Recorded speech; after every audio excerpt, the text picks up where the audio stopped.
Now, more news is coming in because this morning we had reports coming in of another case sympathizer that was shot dead in Canada in Winnipeg. And now CNN News 18 has exclusively accessed details of who exactly was behind it. We're given to understand now that Lawrence Bishnoi has claimed responsibility for the killing of Sukhdool in Canada, in Winnipeg. Remember, he was shot dead. This morning reports came out. This was a part of an inter-gang rivalry is what we were learning. That clearly seems to have been proven once again. It is the responsibility of Lawrence Bishnoi is what he claims, and that responsibility has now been taken on social media via a Facebook post. That's the big update that we are getting to you as far as the Canadian gangsters, Indian gangster wanted by the NIA in Canada is concerned. Anshul, my colleague, now joining us, getting us more details. Now, Anshul, this morning when news broke of Sukhdool's killing, we knew it was about an inter-gang rivalry. Now we have Lawrence Bishnoi and his associates claiming responsibility.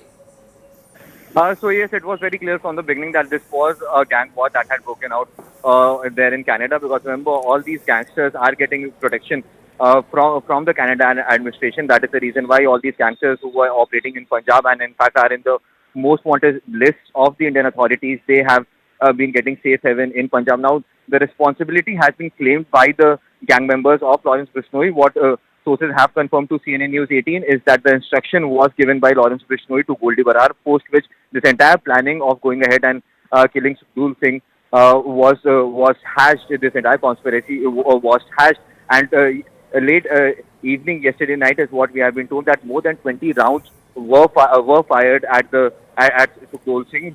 The basic rivalry between these two groups is something that has been out in the open, because remember, Sukhdool Singh belonged to the Bambia gang, which is the rival gang of Lawrence Bishnoi in North India, and the gang of Lawrence Bishnoi is claiming that Sukhdool Singh was actually involved in the killing of Vicky, who was a massive part of the Bishnoi gang, and to avenge his death, to avenge his killing, this action has been taken, and the responsibility has now yet again been taken by the Lawrence Bishnoi gang. Remember, Lawrence Bishnoi is still in the jail of Gujarat. He was taken to Gujarat by the Gujarat police over allegations of drug smuggling that was against Lawrence Bishnoi. So yes, another big claim by the Bishnoi gang, and how the gang war has now spread to Canada as well because of the safe haven that has been provided to them. Now, as far as Hardeep Nijjar's death was also concerned, the death that India was blamed for by the Canadian administration, that too was a result of inter-gang rivalry, is what we were learning. This seems to be just in a series of attacks that we are seeing. Gangs, especially Khalistani backers, they're running amok, Anshul. Well, definitely. So yes, what the Lawrence Bishnoi gang claims is that they are against the Khalistani groups, and the Bambia gang is one gang who wants to make its name in Canada by being pro Khalistan. So yes, this gang war that was happening in India, which was on a small scale, has definitely expanded its scope, has definitely expanded its width with the kind of safe haven that they have been granted in Canada, and hence this gang war that was happening in India will now become a headache for the Canadian authorities and the Canadian administration as to how they will go ahead and take control of this entire situation, because yes, several such killings have happened over the past as well, where inter-gang rivalry has happened, where gang members from both the sides, be it from the Bambia gang or be it from the Bishnoi gang, they have been running amok against each other on Canadian soil. But yes, we are still awaiting for an official confirmation from the Canadian police and Canadian administration as to what has come out in the investigation that has happened till now. Yes, this Facebook post has been made by the Lawrence Bishnoi gang. They have claimed responsibility for this, but yes, this could actually yet again be a thing through which the Bishnoi gang wants to get some more attention, wants to get some more followers.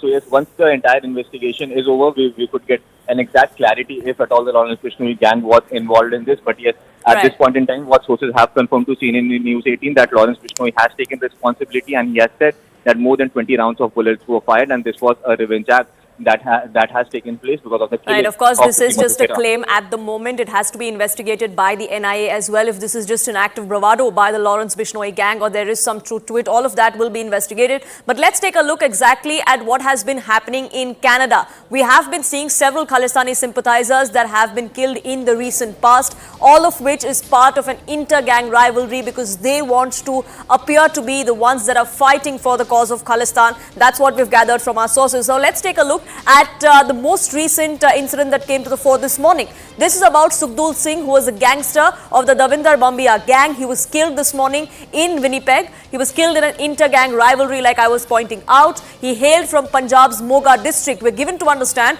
that he went to Canada in 2017 on a forged passport. Whether he got citizenship in Canada after that or no, there is still mystery over that.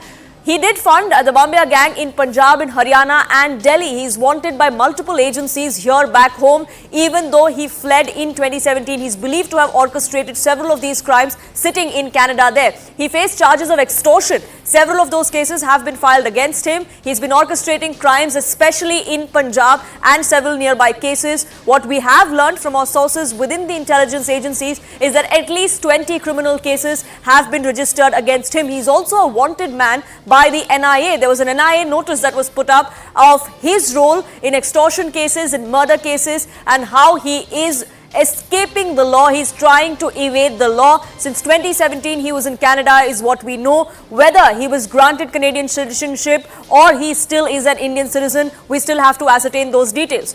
Security analyst Pathikrit Payne now joining us here on this broadcast for more perspective. Now, Pathikrit, we've been talking about how many of these Khalistani sympathizers have been dropping like flies, if you will, in Canada. In the last several months, we've seen several of them being killed, one of which was blamed on India, but it seems like it's just a gang issue, them trying to ascertain who really is wanting to be the messiah of the Khalistani cause or false cause. Well, absolutely. And if you see the precedents of most of these elements who actually went to Canada, maybe in the last 2 decades, most of them have criminal records. Most of them have been involved in extremely violent acts of crime. And then they went to Canada with forged papers and or fake documents. And it's a shocking reality that in most cases, the Canadian government and administration turned a blind eye and actually gave them refuge. Many got the permanent resident status and some even got the citizenship. So when you have such kind of crime syndicates being allowed to proliferate in Canada, and they have strong, allegiance to the Khalistani extremist organizations, invariably there would be intra-gang and inter-gang rivalry. And these rivalries eventually lead to not just killing amongst each other, but also about sharing of the loot, sharing of the area dominance and everything else that happens. So I think these are the after effects that Canada would see at a very high proportion, because they have for their moral high horse that they tend to ride. They have turned a complete blind eye on extremist organizations. And extremist organizations, if you just allow them to proliferate just because they are propagating violence in another country, eventually they are not going to get restricted to that only. They will do the same thing in their own host country where they're living, and that's exactly what Canada is seeing. So I think eventually Canada, unfortunately, because of Trudeau's policies, might eventually turn out to be a gangland of all kind of mafia war, and we are witnessing that. So I think allegations that they were putting on India was fake. These kind of things have happened in case of Pakistan also. There are various terror organizations in Pakistan. They eventually had splinter groups, factionalism leading to killing of each other, and that's exactly what is happening in Canada. So there's a replica of the situation in Pakistan getting actually emulated in Canada because of... Also because it's the same mastermind that seems to be running the show, Pathikrit, isn't it? We've seen the ISI do that with terror groups in Pakistan. We've seen the ISI do that with these Khalistani sympathizers on foreign soil like in Canada. Absolutely, Poonam. The reality is when you give weapon systems to people, when you give, all kinds of nefarious activity, give them the license for all kind of nefarious activities, when you give them a large amount of illegal money, and then you expect them to be disciplined and they will listen only to what you say, it's certainly not going to happen. It didn't happen in case of Pakistan, and it is not happening in case of Canada. So they thought that they will only do and propagate these things against India. It is not happening that way. They are eventually, turning Canada into another Pakistan. Maybe that is what certain people want, because ISI has almost literally a free run in Canada. So it is also almost like a de facto Pakistan today, Canada. And so